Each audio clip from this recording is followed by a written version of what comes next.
Hello friends, इस episode की शुरुआत में हम देखते हैं कि वूफे जुनूई पर गुस्सा कर रही होती है। कहने लगी कि तुम मिस डेंगना को रिप्रेजेंट कर रहे हो, फिर भी उसकी बातों पर यकीन नहीं करते। इस पर जुनूई कहने लगा कि हमारे पास अभी कोई भी सबूत नहीं है, कहीं ऐसा ना हो कि जल्दी सक्सेस पाने के चक्कर में कुछ गड़बड़ हो जाए। तभी वूफे कहने लगी कि मुझे ये सब नहीं पता, इस केस को 3 दिन हो चुके हैं, अगर अभी भी तियान होटल ने मिस डेंगना से माफी नहीं मांगी तो हम उन पर मुकदमा कर देंगे। लेकिन जुनूई कहने लगा कि कोर्ट में जाने से अच्छा है हम बाहर ही इस मामले को सुलझा लें। अगले सीन में हम देखते हैं कि जुनूई मिस डेंगना से कह देता है कि आपको तियान होटल के साथ समझौता कर लेना चाहिए। इस पर मिस डेंगना कहने लगी कि मैं यहाँ कोई समझौता करने नहीं आई, अगर आपको केस नहीं लेना तो आप साफ साफ मना कर दीजिए, वैसे भी मेरे पास और भी लॉयर्स हैं जो मेरी हेल्प करने के लिए तैयार हैं। तभी जुनूई ने एक सीसीटीवी फुटेज दिखाता है जिसमें मिस डेंगना खुद अपनी मर्जी से होटल छोड़कर जा रही थी और मिस याओ याओ उन्हें रोकने की कोशिश कर रही थी। ये देखकर मिस डेंगना कहने लगी कि क्या आप इतने दिनों से मेरे ही खिलाफ सबूत ढूंढ रहे थे, आप लोग मेरी साइड है या फिर होटल स्टाफ की साइड। वूफे कहने लगी कि आप हमारी क्लाइंट है तो ऑफ कोर्स हम आप ही की साइड हैं। तभी मिस यूई कहने लगी कि उस होटल के पास अपने बचाव में ये वीडियो है, अगर हमने उन पर केस किया तो वो इसे सबूत के तौर पर यूज करेंगे और इससे आप ही की रेपुटेशन खराब होगी। लेकिन फिर भी मिस डेंगना कहने लगी कि मुझे कोई समझौता नहीं करना, आप उन पर मुकदमा कर दीजिए। इसके बाद अगले सीन में हम देखते हैं कि किन्सी अपने एम्प्लॉय से पूछ रही होती है कि तुमने मिस्टर वांग को मेरे बारे में क्या क्या बताया है। इस पर वो एम्प्लॉय कहने लगा कि आप टेंशन मत लीजिए, मैंने उनको सिर्फ आपकी पॉजिटिव बातें ही बताई हैं, यही कि आप बहुत स्मार्ट और टैलेंटेड हैं और आपके हस्बैंड एक बिजनेसमैन है, इसके अलावा मैंने उन्हें आपके बारे में और कुछ नहीं बताया। तभी वहाँ मिस्टर वैंग आ जाते हैं और उनके आने पर वो एम्प्लॉय वहाँ से उठकर चला गया। मिस्टर वैंग किन्सी से कहने लगे कि मैं तुम्हें यहाँ डिनर के लिए इनवाइट करने आया हूँ और अगर तुमको लगता है कि यांगवा को इससे बुरा लगेगा तो तुम उसको भी साथ में ला सकती हो। इस पर किन्सी कहने लगी कि मुझे नहीं लगता कि ये डिनर करना इतना जरूरी है। तभी मिस्टर वांग कहने लगे कि यांगवा इतना टैलेंटेड लड़का है फिर भी वो जॉबलेस होकर घर के काम कर रहा है, मैं सच में उसकी हेल्प करना चाहता हूँ। इस पर किन्सी कहने लगी कि आपसे किसने कहा कि यांगवा जॉबलेस है, वो तो इस वक्त बहुत बिजी है। तभी मिस्टर वांग कहने लगे कि मैंने सुना है तुमने और यांगवा ने अब्रॉड में शादी की है और तुम्हारा एक बेबी भी है, लेकिन यांगवा तो 4 साल पहले अब्रॉड से वापस आ गया था, तो फिर तुमने यहाँ झूठ क्यों बोला। अगर तुम इसका जवाब नहीं दे सकती तो मैं मिस यूई से ही जाकर पूछ लेता हूँ। ये कहकर वो वहाँ से जाने लगा। तभी किन्सी कहने लगी कि आपको कोई मिसअंडरस्टैंडिंग हुई है। इस पर मिस्टर वांग कहने लगे कि अगर ये मिसअंडरस्टैंडिंग है तो कल फिर डिनर पर आकर इसे दूर कर देना, मैं तुम्हें टाइम और पैलेस बता दूंगा।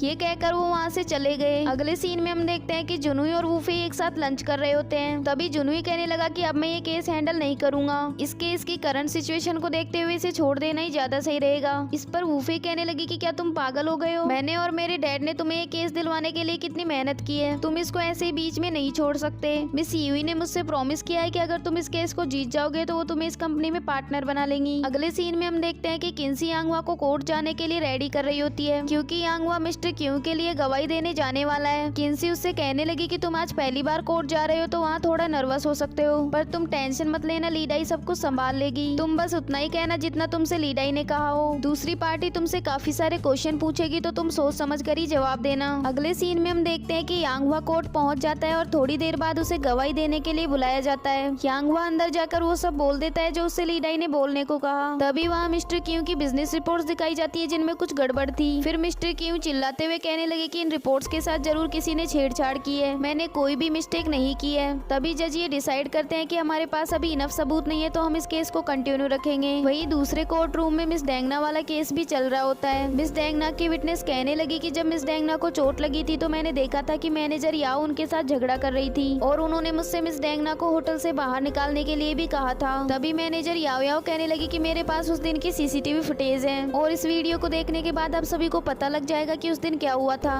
पर जब वो उसको प्ले करके देखते हैं तो उसमें कोई वीडियो थी ही नहीं और इस वजह से मिस डेंगना ये केस जीत जाती हैं। वही दूसरी और मिस क्यू का केस खत्म होने के बाद पुलिस उनको फिर से जेल में लेकर जा रही होती है और मिस्टर क्यू जाते जाते यांगवा को गवाही देने के लिए थैंक्स करते हैं। अगले सीन में हम याओ याओ को देखते हैं जो केस हारने के बाद काफी उदास बैठी हुई थी। तभी जुनूई उसके पास आकर कहने लगा कि बाहर रिपोर्टर्स की काफी भीड़ लगी हुई है तो तुम उनके जाने से पहले बाहर मत निकलना। इस पर याओ याओ कहने लगी कि मुझे थोड़ी देर के लिए अकेला छोड़ दो।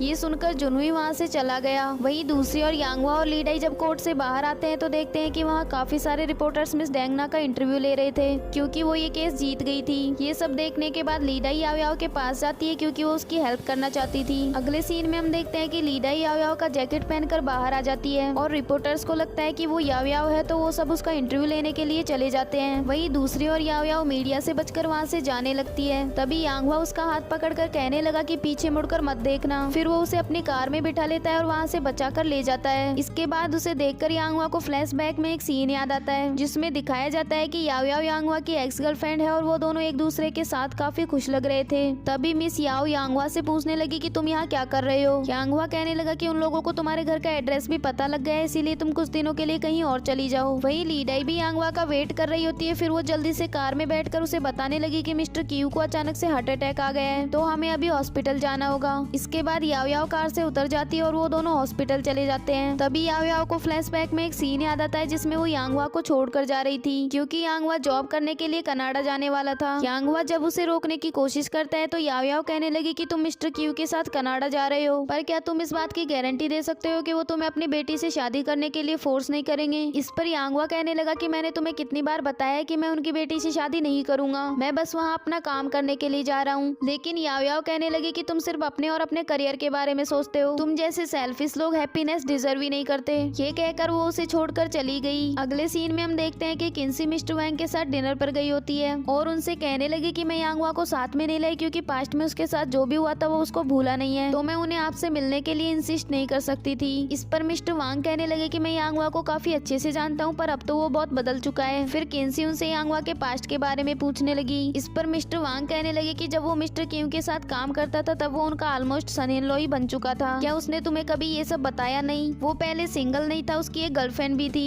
जो उसका फर्स्ट लव थी और वो उससे बचपन से प्यार करता था। इसके बाद किन्सी ऑफिस आ जाती है, लेकिन उसको ये सब बात याद करके बहुत ज्यादा ज्वेलसी हो रही थी और उसको यांगवा पर बहुत गुस्सा भी आ रहा था और गुस्से में वो यांगवा की फोटो को भी दूसरी साइड रख देती है। अगले सीन में हम देखते हैं कि जब किन्सी घर जाती है तो उसके पास ली डाई का कॉल आता है। ली डाई उसे कहने लगी कि मुझे तो लगा था कि यांगवा मिस्टर क्यू से बहुत ज्यादा हेट करता है, पर मुझे विश्वास नहीं हो रहा कि वो उनके लिए गवाही देने को तैयार हो गया।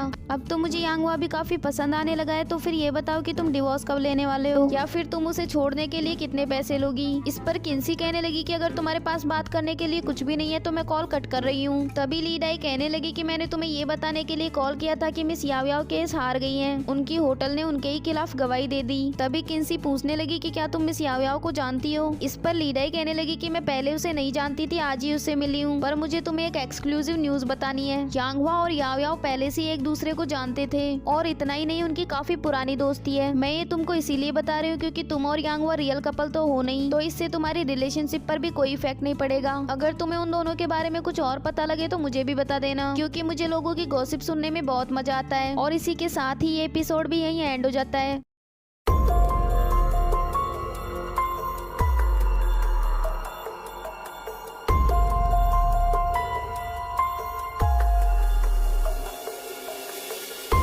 Don't forget to like, subscribe and share the videos.